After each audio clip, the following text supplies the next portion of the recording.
10 € offerts et votre premier dépôt doublé avec le lien en description. Et si c'était eux? Les amis, j'espère que vous allez tous très bien, tellement content de vous retrouver pour une nouvelle vidéo dans quelques heures. C'est le plus gros match de la semaine de très très loin, on va le faire à Old Trafford, croise les doigts. Mais en attendant, petit débrief de ce qui s'est passé hier soir. Ça aurait pu être eux aussi. Le Bayern a failli se qualifier aux dépens de l'Inter, c'était très serré honnêtement. C'est peut-être la plus belle double confrontation des deux sur ces quarts de finale. Mais les hommes de Simone Inzaghi retournent dans le dernier carré de la Champions. Et c'était un match mémorable aussi parce que c'est, je crois, la première fois que j'ai vu Inzaghi rire. Arnautovic, sans doute grand comédien, grand comique, l'a fait rire. C'est toujours autant un fou. On va en parler un petit peu avec Stan dans l'enregistrement qui démarre dans 30 minutes. Donc, procédons à l'analyse. Oui, les coéquipiers, les camarades de Lautaro Martinez, capitaine, El Capitano, El Toro, l'ont fait. Ils sont en demi-finale, ils ont sorti le Bayern, et si c'était eux? Et si c'était eux qui allaient au bout cette saison? Analysons un petit peu cette rencontre où on a vu tout ce que l'Inter fait, comme d'habitude. 8e fois qu'on en parle sur les 15 derniers jours. La projection, la force de projection très verticale, les appuis, Marcus Thuram, magnifique petite déviation dans le sens du jeu pour Barella qui arrive lancé. Il arrive tellement facilement lancé, Barella pour Darmian ensuite dans la profondeur. Et ouais, dès le début, l'Inter montre qu'ils ont cette qualité-là. Mais c'était une rencontre très équilibrée, comme on a dit, très équilibrée. Le Bayern aussi aurait pu passer. Et au lycée, un top match. Au lycée méga menaçant dans cette zone où un petit point de vulnérabilité de l'Inter a été dévoilé. Je pense on en reparle très vite. Mais ouais, au lycée, Müller, les déviations, les combinaisons, avec Leimer aussi. Et là, un 1-2 trouvé dans la surface de réparation. À l'intérieur de ce bloc bas, l'Inter était très bas, encore plus que d'habitude. C'était méga dangereux. Il faut un bloc de Pavard en pleine surface pour empêcher cette tentative de devenir une frappe cadrée. C'est vraiment un match, je trouve, où on s'est rendu coup pour coup. Ça finit 2-2. C'est un score que je trouve, somme toute, assez logique dans l'ensemble. Parce que, ouais, il correspond à la physionomie de cette partie. Où l'Inter prend un coup, réplique 5 minutes plus tard avec du jeu long, comme ils sont capables de le faire. Zomer qui allonge énormément, pas que du jeu court, pas que de la relance courte. Si on peut trouver Marcus Thuram en point d'appui, en déviation, on prend régulièrement le dessus sur son vis-à-vis. Et derrière, pour lancer Darmian, il revient sur son pied gauche. Di Marco qui arrive en trailer à l'angle de la surface de réparation. Frappe cadrée captée par Urbig. Mais c'est ce que l'Inter est capable de faire, déplier le point avec une vitesse impressionnante. Et tout de suite du jeu extrêmement direct, vertical. Si leurs séquences de possession peuvent durer 10-15 secondes au maximum, ça leur convient très très bien. Ils cherchent tout de suite l'option la plus tranchante, la plus dangereuse immédiatement. Mais derrière, Michael Olise, comme j'ai dit, a fait un top match aussi. Il était très menaçant. Il a fait courir l'Inter vers son but. La liaison là avec Sané, bon pour le coup, Acerbi revient très bien sur Sané. Dans l'ensemble, Acerbi, Pavard, Bastoni, très bonne protection axiale de cette surface, qui a été un petit peu plus menacée sur les côtés, dans le dos de Di Marco notamment, avec Michael Olise en face, c'était pas facile. Mais ouais, l'Inter a résisté dans l'axe et ils ont toujours cette faculté à être tranchant verticaux, la projection Acerbi. S'il y a une passe à trouver pour Lautaro Martinez qui a fait un festival là-dessus, ça c'était peut-être sa meilleure action du match sur Kimmich et Goretzka, entre 4 à un moment donné. Il s'écroule pas, il réussit à passer Kimmich, il passe Goretzka, il transmet à Di Marco. C'est le genre de choses dans lequel, le registre dans lequel il excelle. Très très bonne tenue de balle et un Lautaro Martinez qui est en train d'arriver à un top niveau sur la deuxième partie de saison, là où ça compte. L'Inter, comme on a dit, était bas. C'est difficile de faire beaucoup mieux organisé en Europe que le bloc bas de l'Inter. C'est pas facile à percer. Et pourtant, Olise régulièrement a fait des dégâts. Mais même quand il réussit des incursions comme celle-ci qui déclenche, encore une fois, ouais, Pavard, pleine surface, qui a fait un top match lui aussi, qui a bien répondu à Olise, qui est d'ailleurs un des seuls joueurs, Benjamin Pavard, qui a remporté la Ligue des Champions parmi les 4 équipes restantes dans le dernier carré. Il y en a 7-8. Et des joueurs titulaires, il n'y en a pas beaucoup. 2, 3, 4 maximum. J'ai la liste tout à l'heure. Pavard, oui, lui l'a déjà remporté. Et sinon, ouais, difficile de le faire mieux organisé que leur bloc bas. Et derrière la transition, on connaît leur qualité. J'ai trouvé pour le coup, comme ce qu'on disait dans la preview, Min-jae, c'est un problème. Kim Min-jae, pour le Bayern, il a encore une fois été catastrophique. Franchement, c'est très très difficile. Kim Min-jae en ce moment, et là, bon, pas top. L'Inter récupère, projection dangereuse derrière dans son dos. Et il a été en grande difficulté. J'ai vu aussi des passes de Barella, par exemple, comme celle-ci, qui m'ont rappelé celle de l'aller.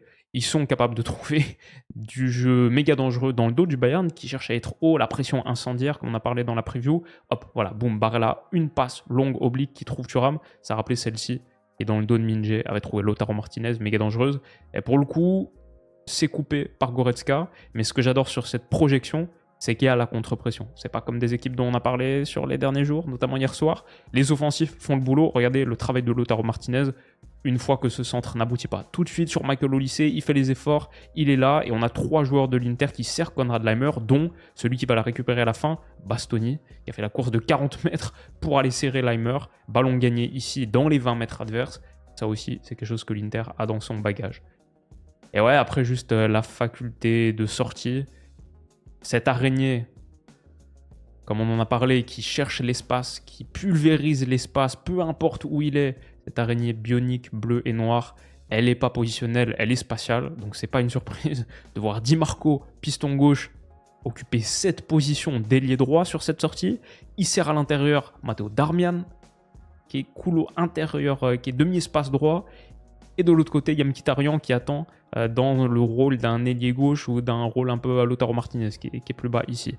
Mais l'Inter, ouais, cette araignée bionique, peu importe où elle se passe, elle va le flairer, elle va le chasser, elle va le pulvériser.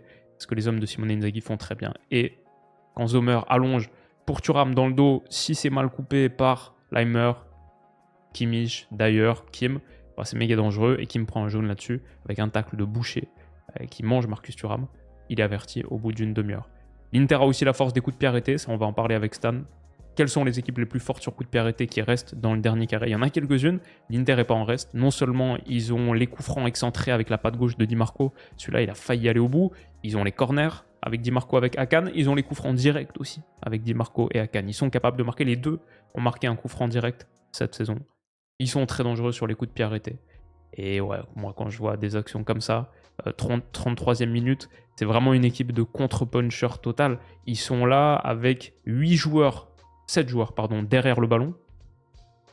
7 joueurs derrière le ballon dans leurs 30 mètres, côté, pressé, serré. Di Marco, le petit ballon de sortie comme ça. Marcus Thuram qui trouve un 3e homme, mais on est sur 3 mètres de largeur, 4 mètres de largeur peut-être. Ils réussissent à trouver un jeu en 3e homme comme ça, entre 4 Bavarois, sur 3 mètres de largeur, c'est assez dingue. Et derrière, une sorte de passe de rugby de Mkhitaryan qui allonge, qui met par-dessus. Ils ont tous suivi. Lautaro Martinez au duel avec Kim Min-jae. Et derrière, la Trivela pour lancer Barella. C'est incroyable de passer de ça là, à ça. C'est incroyable. Et j'adore le nombre d'options offensives que l'Inter a sur la projection. Di Marco qui était tout en bas, comme on en a parlé, serré, côté. Quand Barella est servi par ce renversement de jeu très bien senti de Lautaro Martinez, que Bayern est très très présent côté ballon, mais autre côté, il y a un grand espace. Il y a Darmian qui fait la course de dédoublement extérieur, Compagnie qui dit c'est lui qu'il faut serrer. Barella aurait pu le servir, mais il a aussi Di Marco. Ces appels croisés de Di Marco, les ballons obliques comme ça, à destination de Di Marco, ça fait partie des meilleures armes de l'Inter qui malheureusement n'a pas Dumfries. Avec Dumfries et Di Marco, ils sont injouables totalement sur la largeur. Darmian, Di Marco, c'est un peu moins fort. Mais par contre, ouais, Di Marco qui est de retour, très très bonne nouvelle pour eux. Et voilà, ça c'est magnifique. Et derrière, ça finit sur cette frappe de Çalhanoğlu, qui en plus a une très très bonne patte. C'est pas pour rien qu'il a marqué un coup franc direct cette saison. On connaît la qualité de frappe de Çalhanoğlu. Elle passe à rien du montant d'Urbig qui est battu là-dessus. Ça aurait pu être un des buts de la saison. Quelle équipe fantastique de foot. Pour autant, ils ont concédé des occasions, peut-être encore plus que d'habitude. L'Inter qui avait pris sur cette phase de Ligue un seul but. Et ensuite, en 8e de finale, si je dis pas de bêtises, un autre but et un à l'aller contre le Bayern, ou 2 buts. Ils étaient à 3 ou 4 buts encaissés, ils en prennent 2 de plus ce soir, donc une partie significative de leur nombre de buts encaissés. Ouais, c'est pas pour rien, effectivement, cette portion du bloc bas, Di Marco, Mkhitaryan, elle est un peu vulnérable. Olise et Laimer leur ont fait mal, et Olise particulièrement. Laimer centre en retrait pour Thomas Müller, qu'on a gâché quelques-unes de grosses. Mais ouais, c'était pas parfait et cet Inter, on l'a vu, est pas invulnérable. 2 fois de suite en 10 minutes, ils se font avoir sur ce côté avec les petits ballons dans une toute petite profondeur en plus. Le bloc est très bas, pas facile de trouver ces espaces, mais le Bayern a réussi à le faire. Ce que j'ai bien aimé, c'est la réaction en seconde période. Ok, dès qu'Olysée est trouvé, Mkhitaryan vient tout de suite aider Di Marco. Et ils sont en 2 contre 1, ils cherchent à être en 2 contre 1 tout le temps. Si Leimer faisait une course de dédoublement extérieur, s'il cherchait à combiner avec Olysée ici, il y a Lautaro aussi qui est plus bas. La réalité, c'est que sur cette image, les 10 joueurs de champ de l'Inter sont dans les 25-30 mètres. Les menaces sont contenues, ça défend bien. On compare à hier, c'était pas tout à fait la même chose. Un 2 contre 2 là par exemple, Odegaard Saka, pas très content de le défendre comme ça, alors que là c'est quand même un petit peu plus viable. Et l'Inter a la qualité sur coup de pied arrêté aussi parce qu'ils ont de la variété, ils peuvent le jouer à 2. Ça c'est un centre de Di Marco, après un corner joué à 2 avec Çalhanoğlu et Urbik dévie un petit peu miraculeusement au premier poteau. Toutefois, ils ont concédé des occasions. Et c'est pas pour rien que ce but d'Harry Kane est inscrit dans la zone de Di Marco. Quand il est en 1 contre 1 ici, il défend très mal le coup. C'est un bien meilleur piston contre-attaquant, propulseur, ailier, comme il se décrit lui-même. Il se voit plus comme un attaquant qu'un défenseur. Oui, et bah du coup, en 1 contre 1 face à un des meilleurs avant-centres de la planète, c'est compliqué. C'est comme ça que le Bayern prend l'avantage. Ils sont très proches en plus de marquer le 1-0, le 2-0, d'une action qui vient encore une fois du côté de Michael Olise. Si Thomas Müller se couche plus sur son ballon, peut-être qu'il peut cadrer cette tentative. Il est un peu excentré. Mais ouais, l'Inter a souffert quand même. On met en lumière leur qualité. Ils ont souffert dans ce match. Ils auraient pu sortir. C'était très très chaud. C'était vraiment du 50-50. Je pense c'était le match-up le plus 50-50 de tous. Et à la fin, franchement, le Bayern peut passer aussi. C'est à 51-49 peut-être sur les chances de qualif. Ce qu'ils ont de fort, bien sûr, l'utilisation de la largeur. Di Marco dans la profondeur ici, servi par Mkhitaryan. C'est de cette action, encore une fois, depuis la zone basse, la projection la plus rapide possible. C'est de cette action que vient le corner de l'égalisation. Lautaro Martinez profite du cafouillage, un partout, 5e but d'affilée. En 5 rencontres de Ligue des Champions, la première fois de l'histoire de l'Inter que ça se produit. Lautaro Martinez qui arrive sur son pic de forme Champions au meilleur moment. Oui, le grand patron de ce club. Et Pavard en plus sur coup de pied arrêté qui bat Kim Min-jae. Catastrophique, encore une grosse erreur de Min-jae pour le 2-1. Et bon, là, ça tue un petit peu le Bayern. Coup sur coup, sur 2 coups de pied arrêtés de corner. Ça montre la qualité de l'Inter dans ce registre. Ça montre aussi les lacunes qu'avait le Bayern. Peut-être un peu trop forte pour passer, même s'ils sont procurés suffisamment de volume. On va parler aussi du contexte de cette double confrontation, les absents qui ont coûté très très cher. Mais ouais, là-dessus, tu peux pas encaisser 2 buts coup sur coup et espérer passer. Arnautovic dit le truc le plus drôle de l'histoire à Simone Inzaghi, je pense, pour lui arracher un rire. On a tué ça. Di Marco sort, 72e minute, il revient de blessure. On le sent un peu émoussé physiquement. C'est quand même l'équipe la plus âgée de la Champions, l'Inter. Attention sur les fins de match, on sait que ça peut souffrir, ça peut leur jouer un tour un petit peu sur la suite. Et ça a été le cas d'ailleurs sur la fin de rencontre, où sur le dernier quart d'heure, ils reculent énormément. D'ailleurs, marque le de partout sur cette tête renversée. Heureuse. Il dit à Leimer, je te l'avais dit. Ok, apparemment d'ailleurs pensait vraiment qu'il allait marquer. Et Kane a une énorme occasion au temps additionnel. Le Bayern d'ailleurs a 3 énormes occasions au temps additionnel. Celle-ci de Thomas Müller, qui est repoussée par Jan Sommer, capté. Et celle-ci de Kingsley Coman, la dernière action du match. Donc le Bayern aurait pu emmener ce match en prolongation. Ça n'aurait pas été choquant absolument. Imaginons si ce Bayern avait Musiala, Upamecano, Davies. Peut-être qu'ils se défont nettement de l'Inter. On ne saura jamais. Les hommes d'Inzaghi sont en demi-finale. Et si c'était eux, c'est pas impossible du tout. Ils vont être un très très gros morceau pour le Barça. Et je pense, mais on en parle avec Stan dans la vidéo qui sort demain.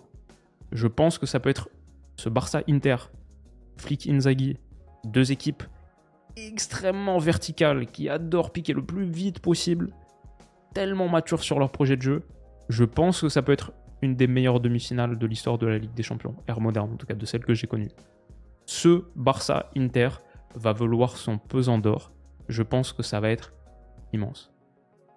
Donc les amis, on se retrouvera pour ça, mais avant ça, on va se retrouver pour un paquet d'autres vidéos. Allez l'OL. Et rendez-vous demain, rendez-vous ce soir pour l'analyse, et rendez-vous demain pour une discussion plus large autour de ces demi-finales de LDC avec mon poteau Stan. Prenez soin de vous les potes, et à tout à l'heure. Bisous.